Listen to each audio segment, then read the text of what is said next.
رمضان المبارک قریب ہے. ارادہ کیا تھا کہ رمضان سے پہلے کے جو کام ہیں ان پر کچھ روشنی ڈالی جائے تاکہ رمضان آنے سے پہلے رمضان کی تیاری، کام سے پہلے کام کی تیاری ہوتی ہے. جب کوئی بہت اہم مہمان آنے والا ہوتا ہے تو اس کے آنے سے پہلے انتظام کیا جاتا ہے، اسے کہاں بٹھانا ہے، کہاں سلانا ہے، کہاں نہلانا ہے، واش روم کہاں ہے، کھلانا کیا ہے، کس طرح سے اس کو پروٹوکول دینا ہے. تو روزہ جو اللہ نے فرض کیا نا، نماز، یہ ہماری صرف روح کی ریکوائرمنٹ نہیں ہے، یہ ہماری باڈی کی بھی ریکوائرمنٹ ہے. سمجھتے ہو کہ نہیں سمجھتے؟ سچ بولنا یہ صرف ہماری روح کی ریکوائرمنٹ نہیں ہے، یہ ہماری باڈی کی بھی ریکوائرمنٹ ہے. اب میں آپ کو مثال دیتا ہوں. آپ کہیں گے مفتی صاحب ابھی تو آپ کہہ رہے تھے چوری کا انڈا کھاؤ یا حلال انڈا کھاؤ، پروٹین تو سیم پیدا ہوں گے، تو پھر مذہب چوری کا انڈا کھانے سے منع کیوں کر رہا ہے؟ بھائی صرف آپ کو پروٹین کی ضرورت نہیں چاہیے، مینٹلی ہیلتھ بھی چاہیے. وہ چوری کر کے وہ مینٹلی ہیلتھ آپ کو حاصل نہیں ہو سکتی، کوئی نیچر کے خلاف ہے حرام کھانا. آپ کی باڈی ڈسٹرب ہوگی، آپ بے سکونی میں جاؤ گے. ہو سکتا ہے آپ پروٹین کا ایک کنستر بن جاؤ، گھی کا ڈبہ بن جاؤ آپ، لیکن آپ خودکشی سے مرو گے. چوری کرنے والے کبھی بھی سکون میں نہیں ہوتے. میڈیکل سائنس کوئی فرق نہیں کرتی نکاح اور زنا میں، کہتے ہیں ایک سیم پروسیس ہے، نکاح میں بھی وہی، زنا میں بھی وہی. لیکن حقیقت یہ ہے کہ زنا کرنے والے اسٹریس اور ڈپریشن میں جاتے ہیں، نکاح کرنے والے اتنی ٹینشنیں لے کے بھی وہ ٹینشن نہیں لیتے، کیونکہ نیچر ہے. بہت مشکل ہے بھائی، رہنے دو یار. ہو سکتا ہے میڈیکل سائنس کہے کہ روزہ رکھنے سے آپ نتھرنا شروع ہو جاؤ گے، جو تھوڑے بہت آپ میں پروٹین رہ گئے وہ مارکیٹ سے کیا ہو جائیں گے، شارٹ ہو جائیں گے، کمزور ہو جاؤ گے. این ممکن ہے. میں نہیں کہتا کہ ڈاکٹر ایسا کہتے ہیں نہیں کہتے، یہ ڈاکٹروں سے پوچھے جا کے، وہ جو بھی کہتے ہیں. ہم نے تو مذہب کو فالو کرنا ہے نا، روزہ تو رکھنا ہے، وہ تو اللہ کے حکم پہ رکھنے، ڈاکٹروں کے مشورے تھوڑی رکھنے. ہو سکتا ہے وقتی کمزوری ہو سکتا ہے وقتی نقصان ہو، لیکن نتیجے کے اعتبار سے نقصان، بولو روزہ صحت کے لیے نقصان دہ ہوتا تو یہ نیچر کے خلاف ہوتا، نیچر کے موافق نہیں ہوتا. پھر قرآن کا یہ دعویٰ غلط ہو جاتا، فطرت اللہ التی فطر الناس علیہا، یہ انسان کی وہ نیچر ہے جس پہ میں نے انسان کو پیدا کیا، اسلام.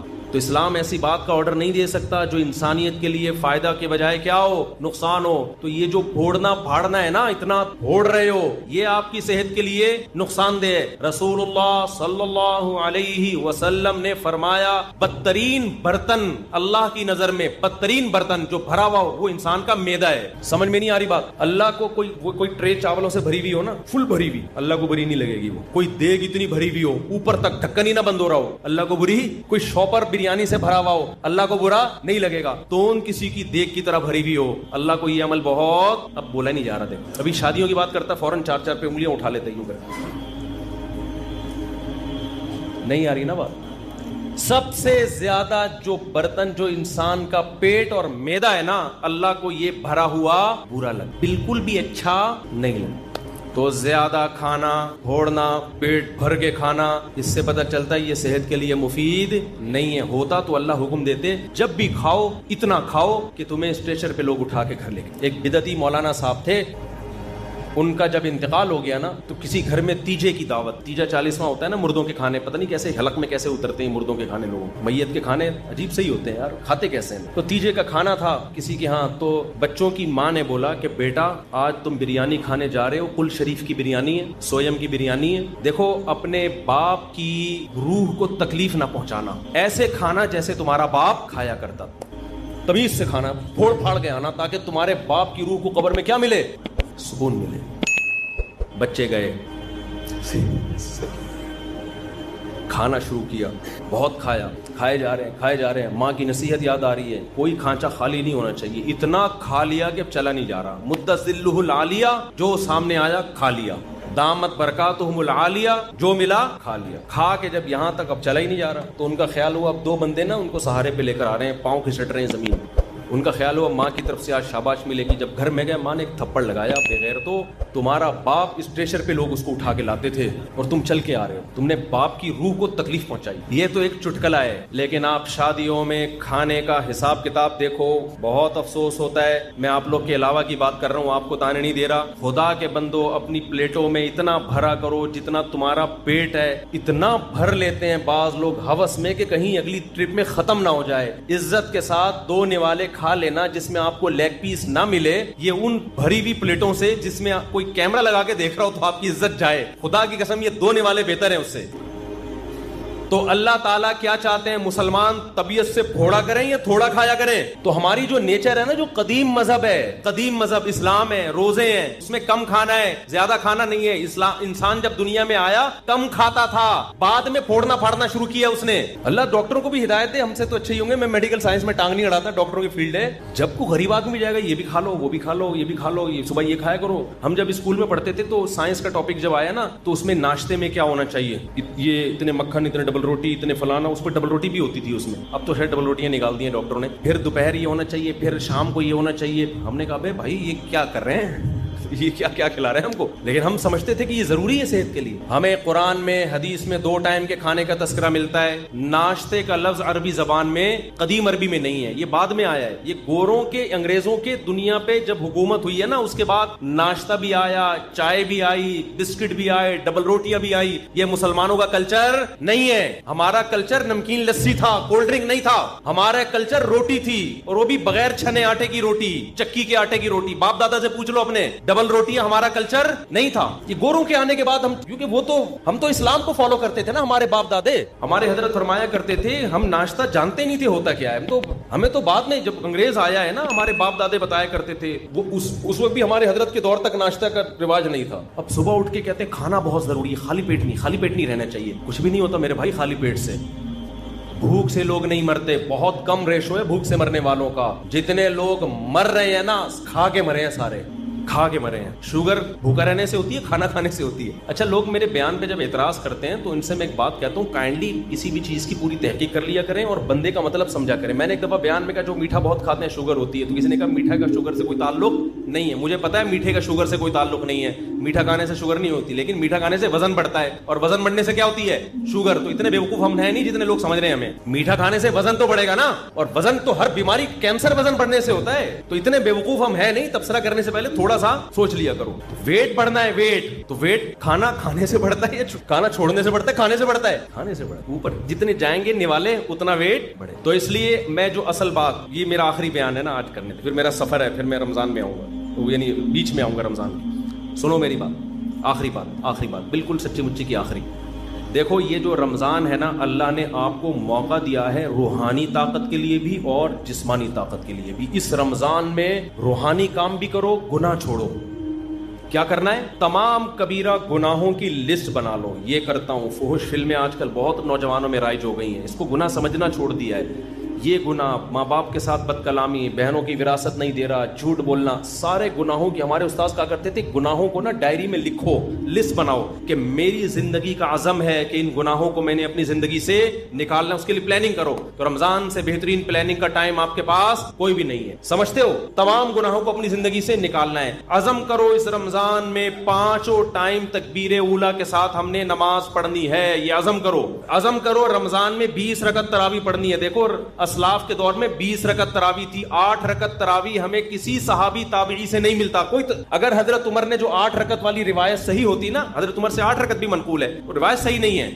اگر وہ روایت صحیح ہوتی تو پوری روئے زمین پر کہیں تو 8 رکعت ہو رہی ہوتی. اس وقت کہیں بھی نہیں ہوتی، کہیں بھی نہیں تھی. حرمین میں 1400 سال ایک رمضان بھی ایسا نہیں آیا جس میں 20 رکعت سے 1 رکعت بھی کم تراویح ہوئی ہو. ہاں اب جا کے وہ 10 کر دیے کووڈ کی وجہ سے. وہ اب اگر کر بھی دیے تو ہمیں اس سے کوئی فرق نہیں پڑتا. 1400 سال تک کیا ہو رہا تھا؟ لوگ کہتے ہیں حرم میں رفع الیدین بھی تو ہوتا ہے. حرم میں رفع الیدین ہوتا بھی رہا ہے اور ترک رفع الیدین بھی ہوتا رہا ہے. جب احناف کی حکومت تھی، صدیوں حنفیوں نے حکومت کی حرمین پر. اس وقت جو حنفی امام تھا بغیر رفع الیدین کے نماز پڑھاتا تھا، لیکن اگر کوئی رفع الیدین کے ساتھ پڑھاتا تو اس پہ بھی اعتراض نہیں تھا، کیونکہ صحابہ میں آپ کو رفع الیدین والے بھی ملیں گے اور رفع الیدین نہ کرنے والے بھی ملیں گے. تو ہماری نظر میں اس سے کوئی فرق نہیں پڑتا. لیکن تراویح کا جہاں تک مسئلہ ہے، 1 سال بھی حرمین میں صدیوں تک ایسا نہیں آیا کہ مسجد نبوی یا مسجد حرام میں 20 رکعت سے کم تراویح ہوئی ہو. اب جا کے سعودی حکومت نے اگر چینج کیا ہے کورونا کی وجہ سے یا کسی بھی وجہ سے، تو وہ چینجنگ سعودی حکومت کا اپنا ہیڈک ہے. وہ پوری امت پہ مسلط نہیں کیا جا سکتا کہ 1400 سال سے، یعنی لوگ کہتے ہیں نا حرمین میں رفع الیدین، اور بھائی 1400 سال سے ایک کام حرمین میں کیسے غلط ہو سکتا ہے؟ رفع الیدین تو حرمین میں ہوا اور نہیں بھی ہوا، دونوں نمازیں چلتی رہی ہیں. لہذا دونوں ٹھیک ہیں, لیکن تراویح کبھی بھی 20 رکعت سے کم نہیں ہوئی ہے. تو اللہ اگر یہ نماز بدعت ہوتی, غیر سنت ہوتی تو کیسے ہو؟ اور پھر تہجد کی نماز کو تراویحوں سے ملانا, میرا اس پہ آڈیو بیان ہے پورا دلیل کے ساتھ, وہ آپ سن سکتے ہیں. ابھی میں اس ٹاپک کو نہیں چھیڑتا. آپ نے عزم کرنا ہے کہ ہم نے تراویح کی نماز پابندی سے بولو پڑھنی ہے, تو عزم کرتے ہیں کہ نہیں؟ اس کی بڑی روحانی برکتیں ہوں گی. اور رمضان میں رات کے آخری حصے میں نا, سحری میں تو اٹھتے ہی ہیں سب لوگ, تھوڑی دیر پہلے دعا کا اہتمام کرو. سب سے زیادہ دعاؤں کی قبولیت کا وقت رات کا آخری حصہ ہے. رات کو اٹھ کے آپ نے اللہ سے دعائیں مانگنی ہے. اپنی حاجات بھی مانگیں, کسی کا رشتہ اٹکا ہوا ہے وہ بھی مانگ سکتا ہے, کوئی پرابلم نہیں ہے. لیکن زیادہ فوکس آپ نے کرنا ہے ہدایت, کہ اللہ میں نے جو گناہوں کی لسٹ بنائی ہے نا, میری زندگی کو کیسا کر دے, چینج کر. داڑھی کی توفیق دے دے مجھے, مجھ سے سود چھڑوا دے, مجھ سے یہ برائیاں, میں فحش فلمیں دیکھتا ہوں, اے اللہ یہ عادت مجھ سے, اگر کوئی دیکھتا ہے یہ عادت مجھ سے چھڑوا دے. تو یہ کیا کرنا ہے آپ نے, یہ راتوں کو دعا مانگنا ہے. یہ ہوگی روحانی طاقت کے لیے, کیونکہ یہ آپ کو انسان اور گدھے میں فرق کرنے کے لیے, ٹھیک ہے نا. دوسرا کام آپ نے جسمانی طاقت کا بھی کرنا ہے. نبی صلی اللہ علیہ وسلم نے فرمایا, المؤمن القوی احب الی اللہ من المؤمن الضعیف, طاقتور مومن اللہ کو کمزور مومن سے زیادہ محبوب. تو رمضان آپ کو طاقت بنانے کا ایک بہترین موقع, کیونکہ ہماری صحتیں برباد ہوتی ہیں پھوڑنے اور پھاڑنے سے. پھوڑنے کا مطلب کھا لیا, اور پھاڑنے کا مطلب 6 گلاس لسی کے اس کے اوپر. تو آپ نے کھانے پہ کنٹرول کرنا ہے رمضان میں. اللہ تعالیٰ آپ کو عادت ڈال دیتے ہیں کہ صبح سے لے کے شام تک آپ بھوکے رہتے ہیں. عام دنوں میں یہ پاسبل نہیں ہوتا, بھوکے رہنے کی عادت پڑ جاتی ہے. تو اس عادت کو مینٹین کریں, بھوکے رہنے سے کوئی نقصان نہیں. اچھا یہ ذہن میں رکھو, بہت سے لوگ کہتے ہیں رمضان میں ہمیں کمزوری ہو رہی ہے. کمزوری نہیں ہوتی, چونکہ ہمیں میٹھا کھانے کی عادت پڑ چکی ہوتی ہے. گلوکوز لیول سے, گلوکوز ہر وقت باڈی میں بھرا رہتا ہے, تو میٹھا بھی ایک نشے کی طرح ہے. جب وہ نہیں ملتا تو انسان کو پریشانی ہوتی ہے, اس پریشانی کو وہ ویکنس سمجھتا ہے. جن کو میٹھے پھوڑنے کی عادت ہے نا, روزانہ 6 لڈو کھاتے ہیں, ان کو جس دن 5 لڈو ملے نا, ان کو کمزوری محسوس ہوگی. مجھے لڈو کھانے کی عادت نہیں ہے, مجھے لڈو نہ ملے مجھے کوئی کمزوری نہیں ہوتی. تو میٹھے کی عادت پڑتی ہے, تو جب وہ میٹھا نہیں ملتا تو کمزوری محسوس ہوتی ہے. وہ کمزوری نہیں ہوتی, وہ کمزوری کے نام پہ دھوکا ہوتا ہے. اس کا حل یہ کہ چھوڑ دو تو یہ ٹھیک ہو جاؤ گے. نہیں یاری بات میرا خیال ہے. تو آپ نے کیا کرنا ہے بھائی, صبح سحری میں پھوڑو نہیں, تمیز سے کوئی تمیز کی چیزیں کھا لو, اور افطاری میں بھی تمیز سے تمیز کی چیزیں کھا لو. وہ میں تمیز کی چیزیں بتا نہیں رہا آپ کو کیا ہے, وہ ڈاکٹروں سے پوچھ لو, حکیموں سے پوچھ لو, وہ میں نہیں بتاؤں گا کیونکہ میرا شعبہ نہیں ہے. ہو سکتا ہے پکوڑے والوں کا بزنس بند ہو جائے, سموسے والوں کا بیچاروں کا, کہہ رہے رمضان میں تو ایک ہمارا بزنس چل رہا تھا, ہمارے کیوں بزنس پہ لات مار رہے ہو. تو آپ 2-3 چیزوں پہ تھوڑا کنٹرول کر لیں, ایک آئل اور ایک چینی. سمجھتے ہو, کوکنگ آئل کو چھوڑ دو, نکال دو اپنی سے. یہ کوکنگ آئل جو بازار کی چیزیں جو بھی آ رہی ہیں نا, یہ خوب سمجھ لو یہ بزنس ہے, اس کا آپ کی صحت سے کوئی تعلق نہیں. کل میں نے دیسی گھی اپنے گھر میں خود نکالا, میں نکالتا رہتا ہوں, حالانکہ مجھے گفٹ میں بھی لوگ دے جاتے ہیں دیسی گھی, پھر بھی میں گھر میں اپنے ہاتھوں سے نکالتا ہوں. میری گائے ہے, میری بکری ہے, اسی کا بکری کا گھی بھی نکالا اور گائے کا گھی بھی نکالا. کل میں نے اس کا ولاگ بنا کے سوچ رہا ہوں چینل پہ ڈال دوں, بنا لیا, سوچ رہا ہوں چینل پہ ڈال دوں. اور اس میں بتا رہا ہوں کہ میں گھی نکالنے کے طریقے نہیں بتا رہا, یہ نیٹ پہ آپ کو بہت اچھے مل جائیں گے. میں صرف یہ بتا رہا ہوں کہ آپ گھر میں جب فارغ ہو نا, تو ان ایکٹیویٹیز میں اپنے آپ کو کھپائیں. PUBG سے آپ کی جان چھوٹ جائے. ایک واشنگ مشین لے لے, 10-15 ہزار کی پلاسٹک کی آتی ہے, جلدی جلدی بتا دوں. دودھ بوائل کیا آپ نے, ملائی نکال کے جمع کرتے رہیں, گھر والوں سے کہیں, وہ جب فریزر میں اوپر جمع ہو جائے گی تو پھر ایک دن نکال کے اس کو واشنگ مشین میں الٹا کر کے ڈال دیں, اور آپ اللہ بھلا کرے, نیٹ پہ سارے طریقے آپ کو مل جائیں گے. اور پھر آپ نے جلدی سے اس میں ٹھنڈا پانی ڈالا اور واشنگ مشین کو ڈرون کر کے گھما دیا, اوپر مکھن آ جائے گا, مکھن نکال کے گرم کیا گھی. پہلے زمانے میں یوں کر کے نکالتے تھے, اس میں اپنا گھی زیادہ نکلتا تھا, گائے کا گھی کم نکلتا تھا. اب یہ سہولت سائنسی ترقی سے ہو گئی ہے کہ واشنگ مشین پلاسٹک کی لے لیں یا کوئی بھی اسٹیل کی, ڈرون گھمایا نکال لیں. جب تک دکانوں سے اور بازاری چیزوں سے اپنی جان نہیں چھڑاؤ گے, صحت گئی تیل لینے, ٹھیک ہے نا. اور اب تو ڈاکٹر بھی کہہ رہے ہیں دیسی گھی کھاؤ بھائی, ڈاکٹر بھی کہہ رہے ہیں کہ یار یہ آرگینک چیزوں پہ آ جاؤ. تو یہ کام کریں گے, ذہن بھی خوش رہتا ہے انسان کا اس سے, اور فضول ایکٹیویٹیز سے بھی بچا رہتا ہے آدمی. تو اب تو ڈاکٹر بھی کہہ رہے ہیں کہ گائے گھر پال کے دودھ پی لو تو ٹھیک ہے, بازار کے بھینس کا کوئی بھروسہ, ٹیکے لگا کے پتہ نہیں کیا نکل, خیر ڈبوں سے پھر بھی بہتر ہے. تو آپ رمضان میں نا میٹھا کم کر کے اپنی صحت کو بہت اچھا بولو, بازاری چیزیں کیا کر دو, چھوڑ دو. شربت پینا ہے تو شہد اور لیمن ڈال کے پی لیا کرو. میں بھی چینی پی لیتا ہوں, اتنا نیک میں بھی نہیں ہوں جتنا ممبر پہ لگ رہا ہوں آپ کو, لیکن کوشش تو کر سکتا ہے نا انسان, باتیں تو اچھی کرے نا آدمی. تو اس رمضان میں نا تھوڑا سا خوراک پہ کیا کر لو, کنٹرول کر لو, اچھی چیزیں کھا لو. اور جو غریب آدمی جو بیچارہ نہیں کھا سکتا, تو غریبوں کی صحت ویسے ہی ٹھیک رہتی ہے. یہ سارے مسئلے مالداروں کے ساتھ ہیں, جن کے پاس پیزا اور برگر کھانے کے بہت زیادہ پیسے ہوتے ہیں. غریب آدمی کو تو جو ملا کھا لیا, اور اس کی باڈی کو ٹھا کر کے لگتا بھی ہے کہ ملتا کم ہے نا بیچارے کو. وہ اگر 2 لڈو کھا بھی لے گا نا, سارا دن میں 2 لڈو کچھ نہیں کریں گے, وہ طاقت ہی دیں گے اس کو. تو جس کے پاس پیسے ہیں وہ بھائی آرگینک چیزوں پہ آ جائے, اور کھجور کو فوکس کرے افطاری میں, اور تلی ہوئی چیزوں کو تھوڑا مارکیٹ سے شارٹ کر دے. کچھ نہیں مرے گا انشاءاللہ. آپ سمجھیں گے میں مر جاؤں گا, ایسا نہیں ہوگا. وقتی کمزوری ویکنس ہوگی آپ کو, لیکن 1 مہینے بعد جب آپ دیکھ دیکھیں گے نا یار یہ تو کیا ہو گیا, ہٹو بچوں, آپ کی آنکھوں میں نگاہیں تیز ہو جائیں گی, سماعت بڑھ جائے گی, ایسی باڈی ایکٹیو ہو جائے گی, آپ کو لگے گا میں مفتی صاحب جو 4 شادیوں کی بات کرتے ہیں غلط نہیں کرتے, بہترین بات کی تھی مفتی صاحب. ابھی تو آپ کو لگے گا یار یہ کیسی باتیں کرتے ہیں مفتی صاحب 4 شادیوں کی. تو رمضان آنے سے پہلے اگر ہم اس کی تیاری کر لیں گے تو اس مہمان کی انشاءاللہ قدر ہوگی, اور عزت دار انسان کو اگر عزت دی جائے تو وہ اس کا بدلہ ضرور دیتا ہے. 2 قسم کے لوگ ہوتے ہیں نا, ایک احسان فراموش ہوتے ہیں اور ایک وہ ہوتے ہیں جو تھوڑے سے احسان کا بدلہ بھی بہت زیادہ دیتے ہیں. احسان فراموش, آپ احسان کرتے رہیں تو ان کی صحت پہ کوئی فرق نہیں پڑتا. تو رمضان ایک ایسا مہمان ہے جو احسان فراموش نہیں ہے, بلکہ آپ اگر اس کو عزت دیں گے, اس کا احترام کریں گے, اس کا اکرام کریں گے تو آپ کو بہت نواز کے جائے گا. آپ اگر بعض مہمان ہے نا سادہ چائے پلائیں گے تو وہ آپ کو دودھ پتی پلائے گا, آپ اسے انڈے والا برگر کھلائیں گے تو وہ آپ کو پیزا کھلائے گا. کچھ مہمان ایسے ہوتے ہیں, آپ اگر اسے بغیر بوٹی کی بریانی کھلائیں گے تو وہ آپ کو گوشت والی بریانی کھلائے گا. تو رمضان ایک ایسا مہمان ہے جو تھوڑا سا اکرام کرنے پر بھی آپ کو بہت زیادہ نوازتا ہے, تھوڑا نہیں نوازتا. لیکن رمضان کی جو نوازشیں ہیں, رمضان کے جو تحفے ہیں, جو رمضان آپ کو گفٹ دے گا اگر آپ اس کو عزت دیں گے, تو وہ اس کا گفٹ ہونا ان لوگوں کی سمجھ میں آتا ہے جن کا آخرت پر ایمان ہو.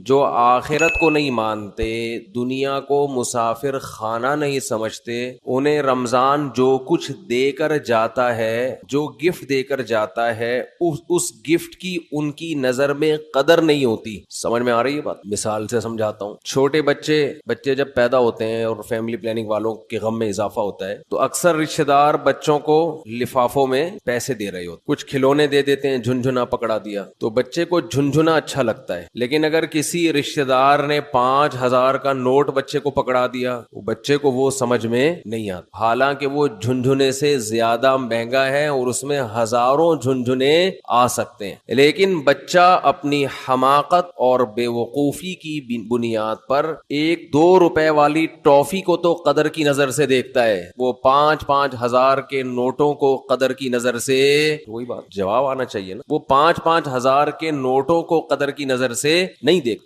کہتے ہی تو ایسا ہی ہے, کھائے گا اس کو. تو اس میں اس 5,000 کے, ابھی تک تو 5,000 کا نوٹ ہے, میرا خیال ہے 50,000 کا نوٹ بھی عنقریب آنے والا ہے. جس حساب سے معیشت ڈاؤن ہو رہی ہے تو 50,000 کا نوٹ بھی عنقریب آ جائے, بلکہ تول کے نوٹ بکیں گے. 1 کلو 5,000 کے نوٹ چاہیے مجھے, اس طرح سے سیٹ اپ چلنے والا ہے. تو اب بچے کے دل میں جو 5,000 کے نوٹ کی قدر نہیں ہے, اس میں 5,000 کے نوٹ کا قصور ہے یا بچے کا قصور ہے؟ بچے کا قصور ہے بھائی. یہ 5,000 کے نوٹ میں ٹافیوں کے ڈبوں کے ڈبے آ سکتے ہیں. تو رمضان آپ کو کیا گفٹ دے کر جاتا ہے, اس گفٹ کی قدر ان لوگوں کی نظر میں ہے جو اس دنیا کو حقیقی زندگی نہیں سمجھتے. جو اس کو اصل سمجھتے ان کی نظر میں رمضان ٹینشن کے علاوہ کچھ بھی نہیں, خام خواہ کی ٹینشن ہے. کیونکہ وہ کہتے ہیں رمضان مولویوں کا مہینہ ہے. کس کا ہے؟ مولوی سیزن آتے ہیں نا, یہ مولویوں کا ہے. تو میں یہ عرض کر رہا تھا کہ رمضان کس کا مہینہ کہلاتا ہے؟ مولاناؤں کا مہینہ. حالانکہ یہ مولویوں کا مہینہ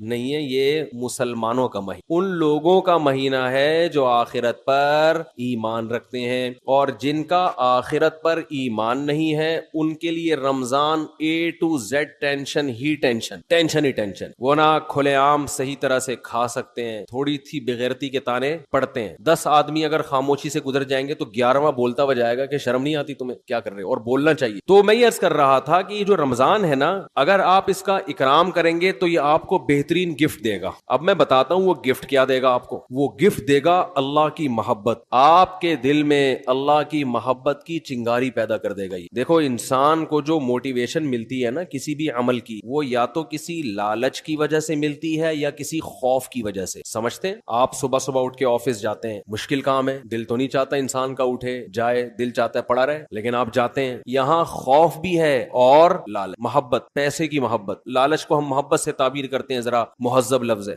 آپ جاتے ہیں, ایک محبت ہے پیسے سے, ہر انسان کی نیچر ہے کہ پیسے آئیں گے, گٹکا بھی کھائیں گے, نسوار کا انتظام بھی ہوگا, پان کا انتظام بھی ہوگا, گھر میں راشن بھی ڈلے گا, بہت ساری چیزیں آئیں گی. اگر یہ محبت پیسے کی ختم ہو جائے تو آپ کو عمل پہ موٹیویشن ٹینشن نہیں ملے گی. بعض دفعہ خوف ہوتا ہے انسان کے دل میں. خوف کیا کرتا ہے کہ آپ کو یہ ڈر ہے کہ اگر میں آفس نہیں گیا, میں نے یہ کام نہیں کیا تو مجھے جاب سے نکال دیں, میں غریب ہو جاؤں گا. یہ خوف ہے جو آپ کو ابھارتا ہے عمل. ماہرین یہ کہتے ہیں کہ خوف سے بھی کام ہوتا ہے اور محبت میں بھی ہوتا ہے, لیکن خوف سے جو کام ہوتا ہے اس کام میں مزہ نہیں آتا, لہذا وہ کام زیادہ جاندار نہیں ہوتا. لیکن محبت کی وجہ سے جو کام ہوتا ہے وہ کام مزیدار بن جاتا ہے, کیونکہ آپ کی محبوب چیز آپ کو اس میں ملنے والی ہوتی ہے. سمجھ میں آ رہی ہے بات کہ نہیں آ رہی ہے؟ غزوہ احد میں صحابی رسول, غزوہ بدر میں ایک صحابی شریک نہیں ہو سکے. انہیں نہیں پتا تھا کہ میدان جنگ کا میدان قائم ہو جائے گا اور یہ ہوگا اور وہ ہوگا, انہیں نہیں پتا تھا. جب مسلمانوں کو فتح ہوئی تو انہوں نے منت مانی. منت ہوتی ہے نا, اللہ میرا یہ کام ہو جائے تو میں یہ کروں گا, میرا یہ کام ہو جائے تو میں یہ کروں گا. یہ واجب ہو جاتی ہے, اس لیے منتیں نہیں ماننی چاہیے. لوگ کہتے ہیں نا اللہ میرا فلاں کام ہو گیا تو میں اتنے روزے رکھوں گا, اتنا صدقہ کروں گا, وہ فرض ہو جائے گا آپ کے اوپر, اس لیے ویسے ہی دعا مانگ لیا کریں اللہ سے. بعض لوگ اتنی اونچی اونچی منتیں مان لیتے ہیں پھر ان سے پوری ہوتی نہیں ہے. تو اسلام میں الفاظ کی بہت ویلیو ہے, اور منت زبان سے ہوتی ہے, صرف دل میں ارادے سے نہیں ہوتی. اس کو عربی میں نظر کہتے ہیں, نظر, اردو میں منت. تو ان صحابی کو غزوہ بدر میں شرکت کا موقع نہیں ملا تو انہوں نے منت مانی, نظر مانی کہ اے اللہ اگر دوبارہ کوئی میدان جہاد گرم ہوا تو میں ایسی بہادری سے لڑوں گا, لا یرین اللہ ما اصنع, اللہ دیکھے گا کہ میں کیا کرتا ہوں. بظاہر یہ تکبر والے الفاظ ہیں, بظاہر یہ الفاظ کیا ہیں؟ تکبر والے, کہ اللہ دیکھے گا کہ میں کیا کر کے دکھاتا. لیکن بعض جملے الفاظ کے اعتبار سے تکبر والے ہوتے ہیں مگر حقیقت میں ایک ناز کی کیفیت ہوتی, ناز, کہ اللہ میں وہ کچھ کروں گا کہ تو بھی دیکھے گا, خوش ہو جائے گا, تو ایسا کر کے دکھاؤں گا بہادری. جب غزوہ احد میں مسلمانوں کے قدم اکھڑے ہیں, ان صحابی کو اللہ سے کیا ہوا وعدہ یاد آیا کہ میں نے اللہ سے معاہدہ کیا تھا کہ اللہ میں ایسے بہادری کے جوہر دکھاؤں گا کہ تو دیکھے گا کہ میں کیا کر رہا ہوں. تو یہ کیا کر رہے تھے؟ کھجور کھا رہے تھے نا, تو کھجور کا تھیلا انہوں نے پھینکا اور انہوں نے کہا کہ جنت اتنی قریب ہے میرے اور کھجور کھانے کا وقت بہت طویل ہے, اتنا ٹائم لگے گا اس میں, بہت دیر ہو جائے گی. اور گئے میدان جنگ میں, بہادری سے لڑے, اتنی بہادری سے لڑے اور شہید ہوئے کہ انگلیوں کے پوروں سے, فنگر پرنٹ سے ان کی بہن نے ان کو پہچانے کہ میرے بھائی کی لاش ہے. قرآن مجید کی آیتیں نازل ہوئیں, من المؤمنین رجال صدقوا ما عاہدوا اللہ علیہ فمنہم من قضى نحبہ ومنہم ینتظر. مومنین میں بعض ایسے بھی ہوتے ہیں کہ اللہ سے جب کوئی معاہدہ کر لیتے ہیں تو اس معاہدے کو پورا کر کے چھوڑتے ہیں, وہ انہی کے بارے میں نازل. تو جب ان کو یقین تھا کہ جنت میرے سامنے ہے تو انہیں وہ کھجور تناول کرنا بھی مشکل لگا. یہ خوف کی وجہ سے نہیں لڑ رہے کہ اگر میں نہیں لڑا تو جہنم میں جاؤں گا, بلکہ کس کی لالچ میں لڑ رہے ہیں؟ جنت کی اور اللہ کی محبت میں لڑ رہے ہیں. تو انسان جب خوف کی بیس پہ کام کرتا ہے اس میں جان نہیں ہوتی, اور جب کسی محبت اور لالچ میں کام ہوتا ہے تو اس کام میں اس کی کوالٹی بہت شاندار ہوتی ہے. تو اللہ نے ہمیں رمضان کا جو مہینہ دیا, وہ مہینہ اگر آپ اس مہینے کا اکرام کریں گے تو وہ مہینہ آپ کے اندر اللہ کی محبت پیدا کر دے گا. اور جب انسان کے دل میں محبت پیدا ہوتی ہے تو محبوب کے حکم کو فالو کرنا مشکل نہیں اور آسان بھی نہیں بلکہ مزیدار بن جاتا ہے. 3 درجات ہوتے ہیں نا, حکم کی اتباع کرنا مشکل, اور اس سے اوپر کیا ہے؟ مشکل ختم ہو گئی, نہ مزیدار ہے نہ مشکل ہے. لیکن اس سے اوپر کا درجہ کیا ہے کہ حکم پر عمل کرنا کیا بن گیا؟ مزیدار بن جائے. یہ کیفیت انسان کی ہو جاتی ہے. تو اگر آپ رمضان کا حقیقی معنوں میں اکرام کریں گے تو رمضان آپ کو اللہ کی محبت کا گفٹ دے کے جائے گا. تو کیسے؟ زبان آج بہت خشک ہو رہی ہے, پانی نہیں ہے, یا موسم میں شاید خشکی ہے, کچھ ایسا سیٹ ہے, موسم میں خشکی ہے میرا. تو رمضان جو ہے آپ کو اللہ کی محبت کا, جزاک اللہ, اتنا یک ٹھنڈا پانی بس کافی ہے, گرم نہیں ہے, سادہ, پہلے ہی گلا ہمارا بیٹھا رہتا ہے اوپر سے اور بیٹھا.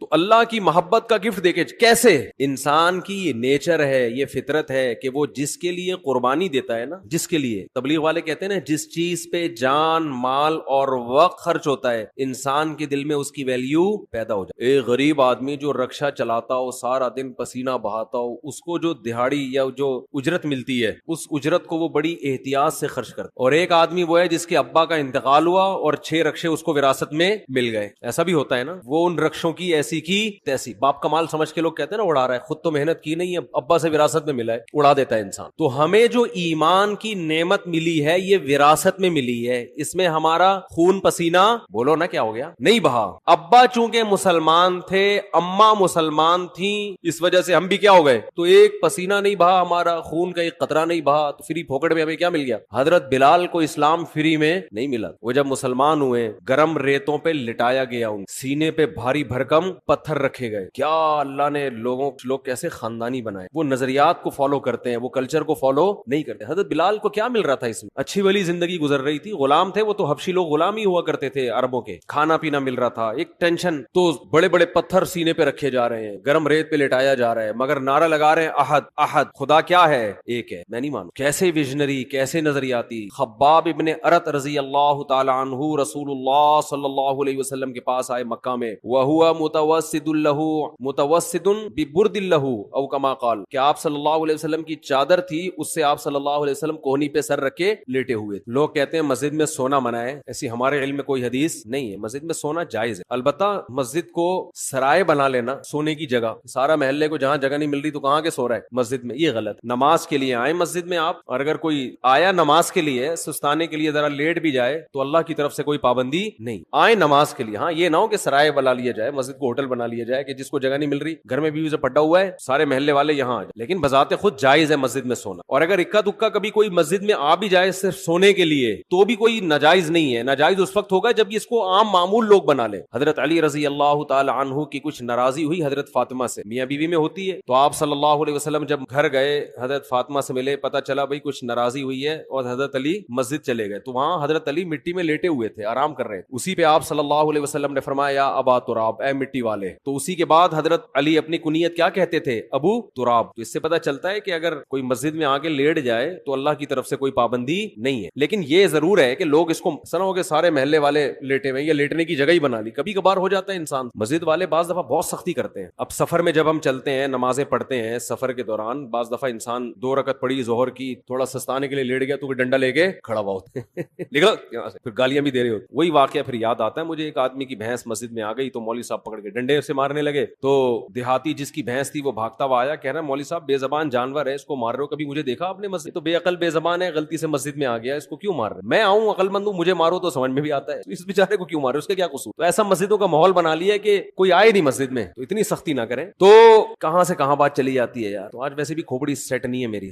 جی, کھوپڑی سیٹ آرام نہ ہونے کی وجہ سے نہیں ہے, ویسے کھوپڑی سیٹ ہے الحمدللہ. تو رمضان کی بات چل رہی تھی. ہاں میں یہ عرض کر رہا تھا کہ فری میں جو انسان کو چیز ملتی, ہمیں ایمان ملا ہے فری میں. ابا مسلمان اماں مسلمان تو ہم بھی مسلمان, سارے اڑوس پڑوس مسلمان ہیں, قدر نہیں ہے. صحابہ کو ایمان ملا محنت کرنے کے بعد. آج بھی بہت سے غیر مسلمان ہوتے ہیں, میں حیران ہوتا ہوں, بعض ہندو بچیوں کے فون آتے ہیں, گھر کے اندر رہتے ہوئے مسلمان ہو گئی. ایک ہندو لڑکی کا 2-3 سال پرانی بات ہے, فون آیا, میرا خیال ہے 16-17 سال, یہ بچپنے ہی کی, مینٹلی تو انسان بچہ ہی ہوتا ہے. اس نے اسلام قبول کیا, پورے رمضان کے روزے بھی گھر میں رکھے, کسی نے اس کو تبلیغ نہیں کی, نماز بھی چھپ چھپ کے گھر میں پڑھ رہی ہے, اور والدین اتنے سخت ہیں کہ اگر ان کو پتا چل گیا تو جان سے مار دیں گے, یہ خطرہ ہے. میں نے اس سے پوچھا, 2-3 سال پرانی بات ہے, میں نے پوچھا آپ کو کس نے تبلیغ کی؟ اس نے کہا میری یہ سمجھ میں نہیں آتا کہ ہمارے والدین پتھر کی بنی ہوئی مورتیوں کو کیوں پوجتے ہیں, ان میں کیا رکھا ہوا ہے؟ صبح مٹھائی رکھ کے جائیں گے, شام کو بھی وہ مٹھائی ویسی کی ویسی. جو